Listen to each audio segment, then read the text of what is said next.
Welcome to the Functional Coaches Corner. Class is in session. We are for online fitness coaches who want to understand lab work with confidence, expand their knowledge in gut and hormonal health. And we are here to break down how to address complex cases and empower you with knowledge and tools so you can stop guessing and start thinking like a higher level coach, creating more impact and results in a world full of overwhelming information, because we know there's a lot of that out there. Now, we hear the term functional and functional coach thrown around everywhere. But most coaches, in my opinion, don't actually know what it means. And today we're going to break down what a functional coach actually is and what it's not. This is especially important if you are working with clients who aren't responding to the basics anymore. So, John, when you hear functional coach, what's your first reaction? Immediately, I think getting to the root cause. So figuring out what is actually going on, not this surface level stuff. Okay. And what are the biggest mistakes you see coaches make when they try to sell themselves as a functional coach or appear as a functional coach? So the first thing I would say is that if you're trying to sell yourself as a functional coach, or even what I typically see is, hey, I'm a hormone coach. And then somebody starts throwing, well, I have a thyroid condition and can you help me? And they're like, well, no, I'm a hormone coach out there. It's like, I immediately know you have no clue what you're talking about. Yes. Because so many coaches, I think of hormones in this example as sex hormones, progesterone, estrogen, testosterone, things like that. But we actually have a lot more hormones than that in our body. And these are the chemical messengers that go around our body. And if you don't know that, if you don't understand that basic concept, can't call yourself a functional coach. Right. Where do coaches tend to overstep, maybe without realizing it? That's a good question because, I think that you have a camp of coaches who are generally thinking of themselves as a doctor or, or somebody who actually prescribes, peptides or something like that. And then you also have this class of coaches who probably kind of know what they're talking about, but are a little bit afraid to, overstep what their boundaries are. And so I think that somewhere in the middle is probably where you want to land, having the knowledge, having the base, and then also being able to practice on that. We shouldn't be, as a functional coach, shouldn't be telling clients to do anything for or against their medications, but we should be there enabling them to help them understand what's going on in their body and then helping them educate them on how to fix it. Right. Going back to, when I started in this industry in 2018 and then became full-time in 2020, I had my just general sports nutrition certification. I think it's a very natural evolution as a coach to want to go deeper, to want to get into more hormonal science and gut health, not because it's trending, but just because as you coach longer, you see the need for that. And then, but the typical nutrition certifications out there through other entities, they are great, but they're for the general population. It's just you're reading a textbook of information. You don't really know how to apply it person to person. There's no way it could teach you that because everybody's so different. Everybody's lives and stress levels so different. Their history is different. Maybe it goes over foundational habits, but in my experience, it talks very much about the short-term compliance, not the long-term habit building. But then also too, as we age, what happens there? As there's sickness running around, what happens there? And there's just so many unknowns as you start to coach other people and you're responsible for their health and people are paying you money. I think it's a very natural evolution. But at what point do you think that those basics, while they're good, when do you think they stop being enough? I mean, let's not sugarcoat it. The basic nutrition certifications teach you how to tell people how to eat less and lose weight. Yeah. They're calories in, calories out, full stop. Yeah. And so what happens when that doesn't work? Well, now we have this whole class of, and again, I'm not trying to compare like our certification or anything like that to others, but you have this next class of like, well, what happens when the basics don't work? And they say, well, you know what you need to do? You need to double down on the basics and, eat like even less, or like eat more fruits and more vegetables and less protein bars and stuff like that, and see if that works. Right. Right. And so like you have these two levels that it's like, well, it's calories in, calories out, and everybody's lying unless they're, Everybody's unless lying. they're losing weight. Right. No, I know I can name a few coaches off the top of my head who make all of their content around that exact People statement. lying. People lying. Yeah.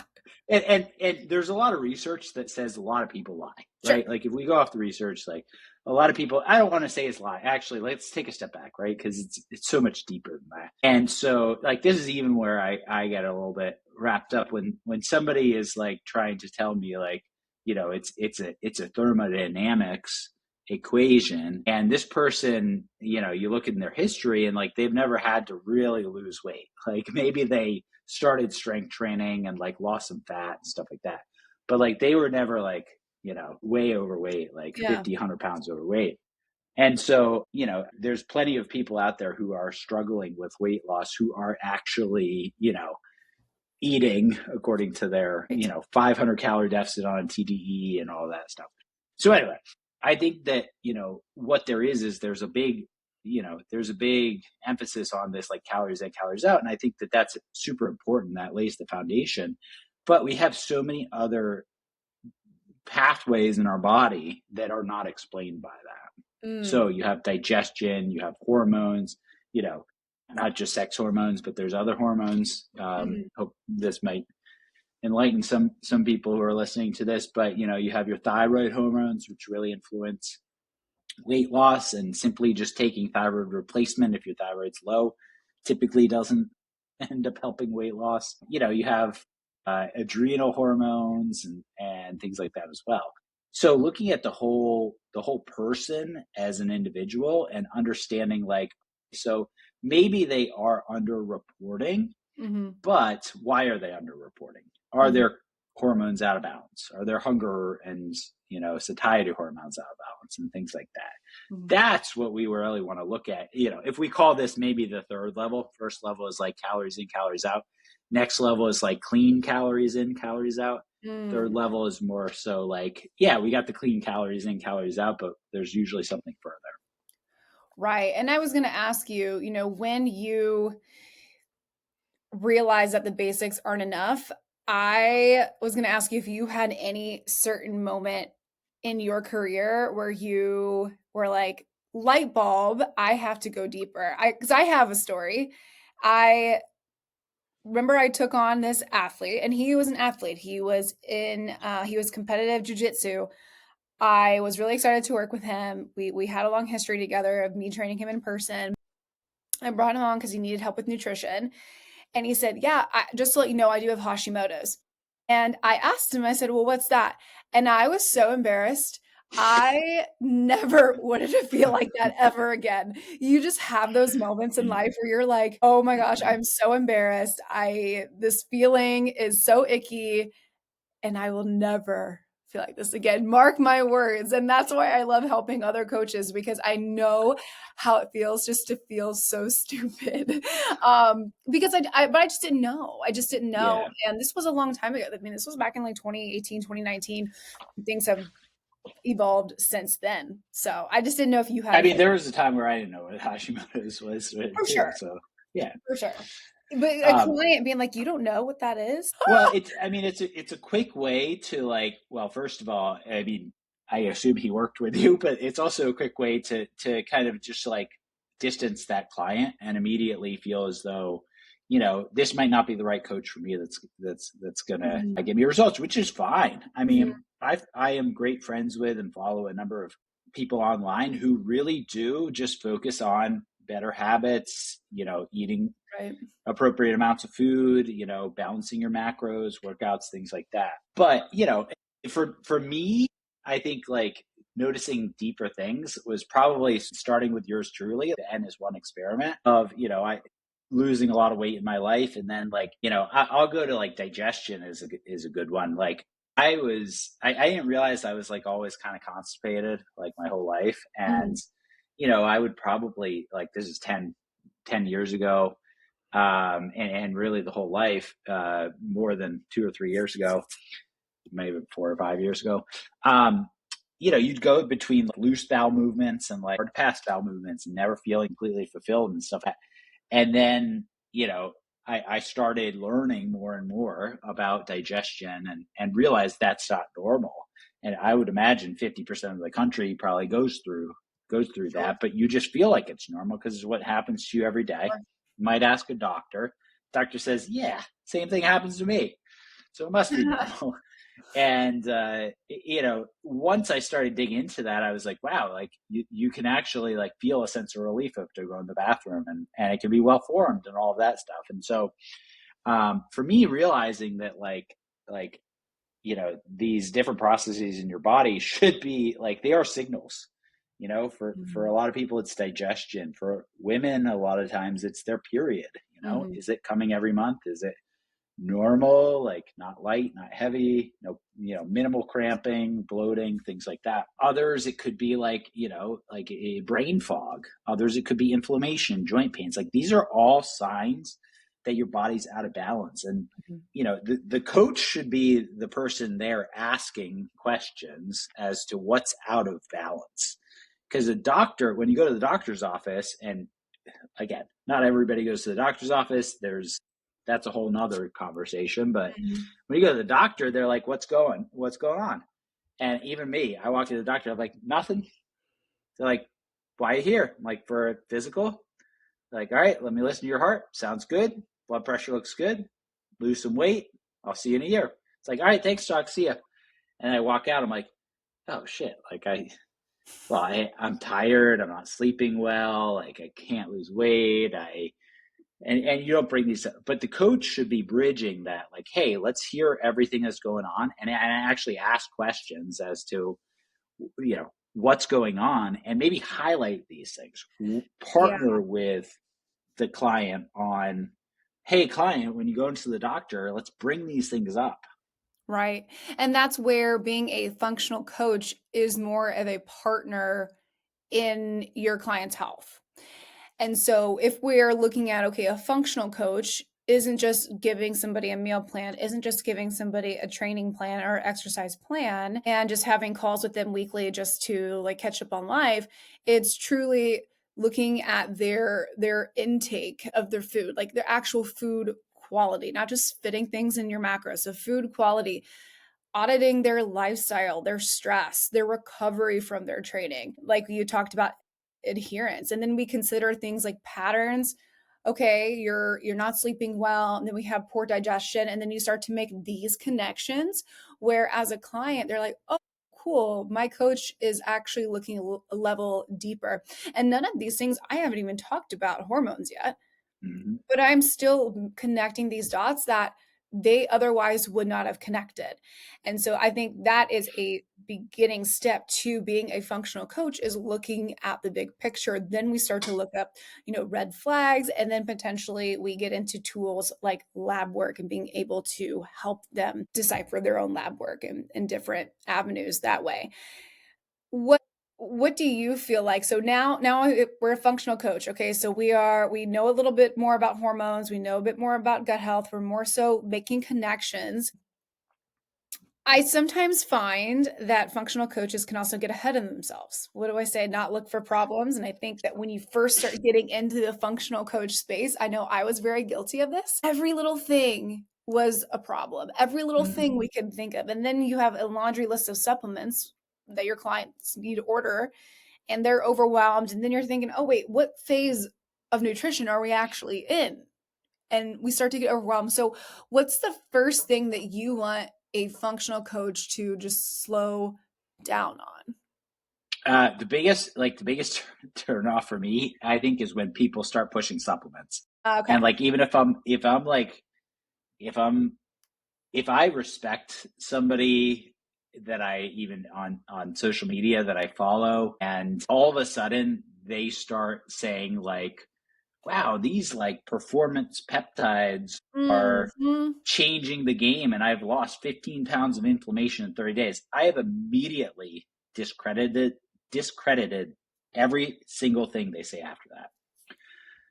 So I think it's okay, totally okay, if you find something that works for you and say, this works for me and this is great and stuff like that. I do use a lot of supplements, and that's a big term in my practice.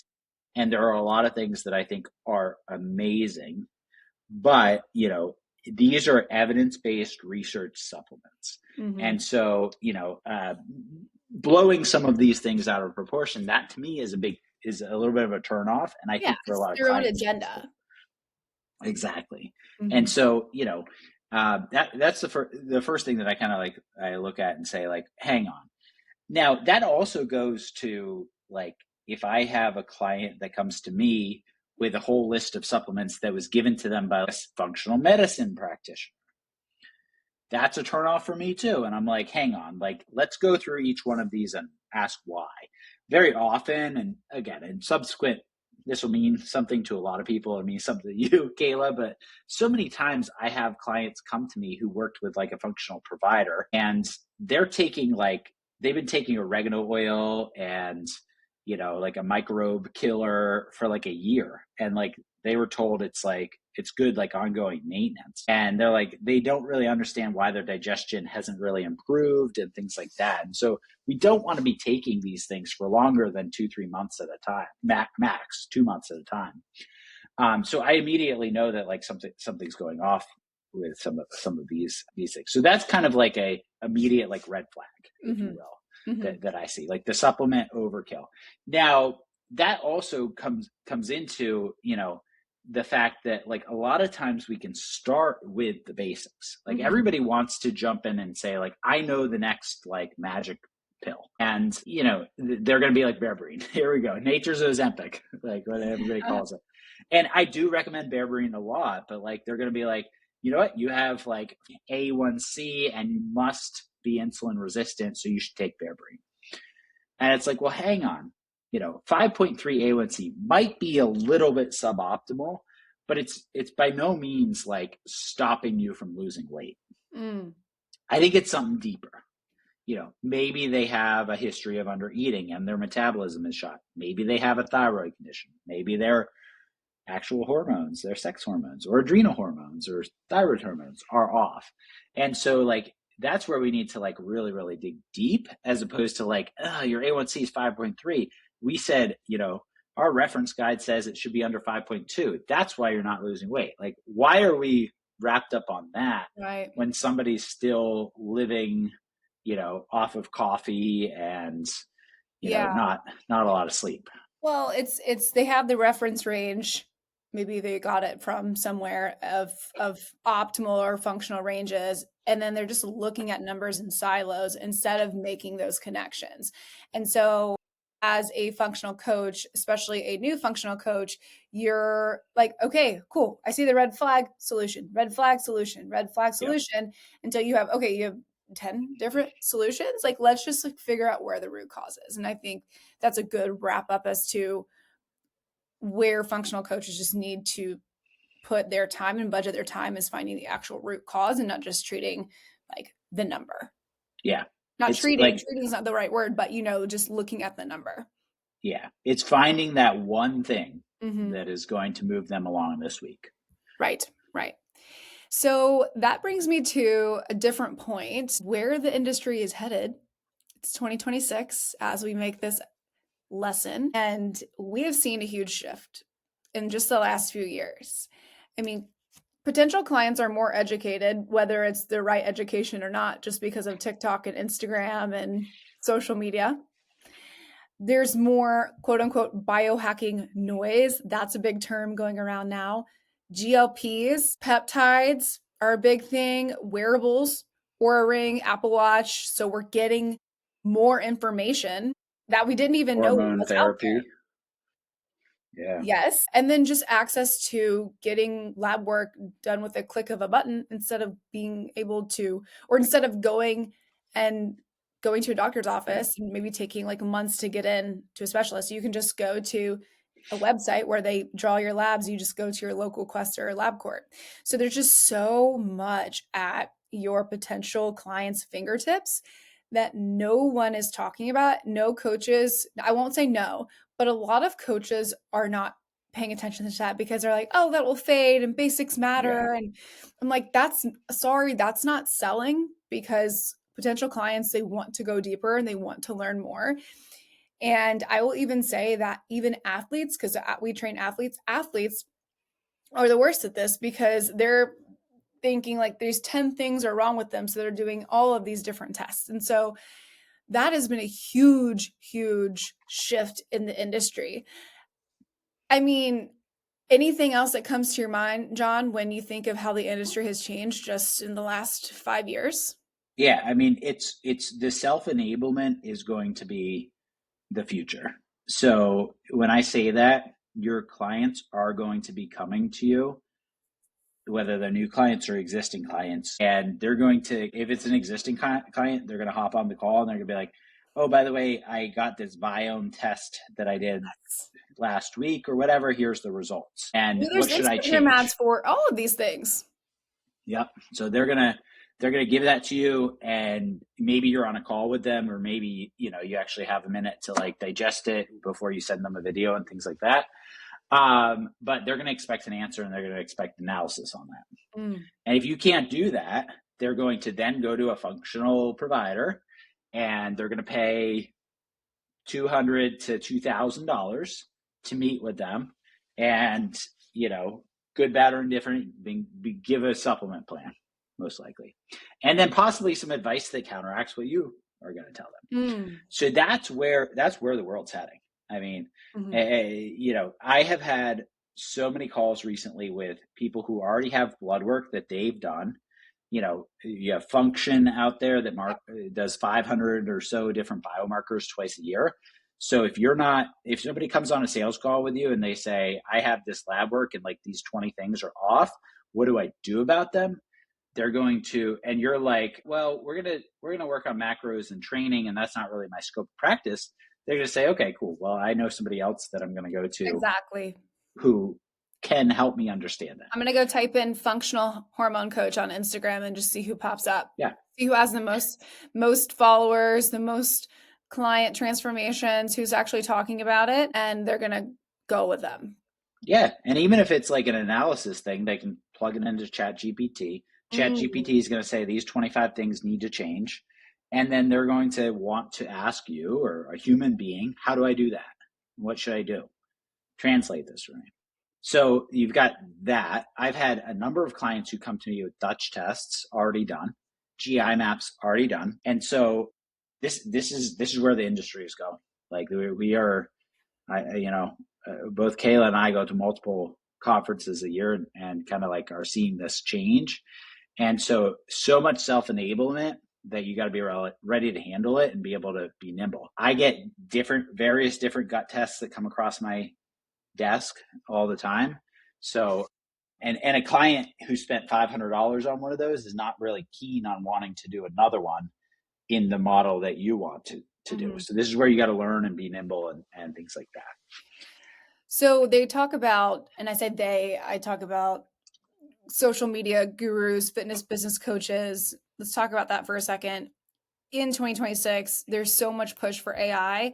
There's even companies doing brand deals with like AI. It's so interesting. Mm-hmm. And people are getting so burnt out with AI that they want more of a human approach. So if you can show up as a human approach and know what you're talking about when it comes to gut health, hormonal health, advanced nutrition, they're going to feel relieved and like, oh, thank God, because there's either that, or why not just use AI for my training program? You can plug your height, your weight into ChatGPT, get macros and a meal plan for free. Yeah. You can get a training plan for free. So we need to be the coaches that AI cannot replace. And ChatGPT will also tell you to reverse diet and give you a program to reverse diet. It's getting smart. It's getting smart, and there's people out there also selling prompts to make your Mm-hmm. ChatGPT smarter. AI is just at the beginning. It's actually grown so much in just a year. So you need to be the coach that does not get replaced by AI. And we see it all the time. Just for fun, we'll plug in GI maps or Dutch test into ChatGPT and it will say some off the wall shit that's not even Mm-hmm. right. And how would any other coach know that unless they had that other level of education? They wouldn't. Yeah, and I think we're also like starting to get into a time where somebody's feelings are being taken for fact. Mm. And so somebody is going to say like carbs are bad for everybody and you should Mm-hmm. not eat carbs. And so we have that is now being taken for science. Now that statement can easily be disproved by actual research. And so ChatGPT again would be great to pull together and synthesize research so that you can take it, translate it, and tell your clients what it means. Well, So I when a always say, sorry. yeah, sorry. What do you always say? I always say, meaning I started saying this 2 weeks ago. I ChatGPT is not your thoughts. It helps you organize your Yeah, thoughts. So it's a tool that we can use, but you have to, with great power comes great responsibility. Quote Spider-Man true at you. that. It's true. Yeah. I mean, we even have one of our GHMC alumni who basically, changed kind of what she was doing from like fitness and macronutrition, or she's at least in the process of changing this to more so just like one-on-one, like let's figure out what your issue is.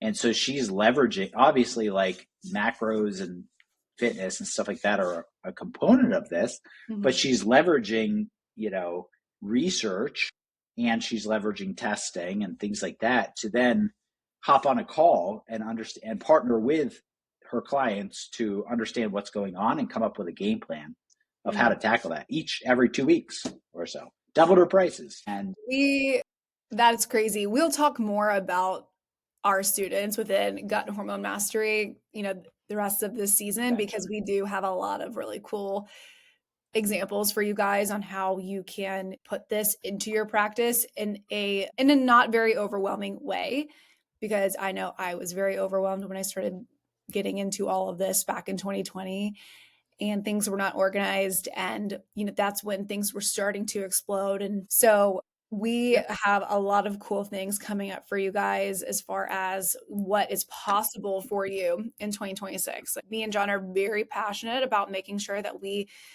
help coaches become better coaches, create more of an impact, change the world. So we're really passionate about that. So if you're listening to this and realizing that you've hit the ceiling as a coach, maybe you've had an oh shit moment. This way of thinking is exactly why we built the gut and hormone mastery for coaches. It's where we teach decision making, scope safe application, and how to actually use this information within your practice. So, we'll talk a lot more about this in the coming lessons. But I think that was a great wrap up to our lesson. yeah. Yeah.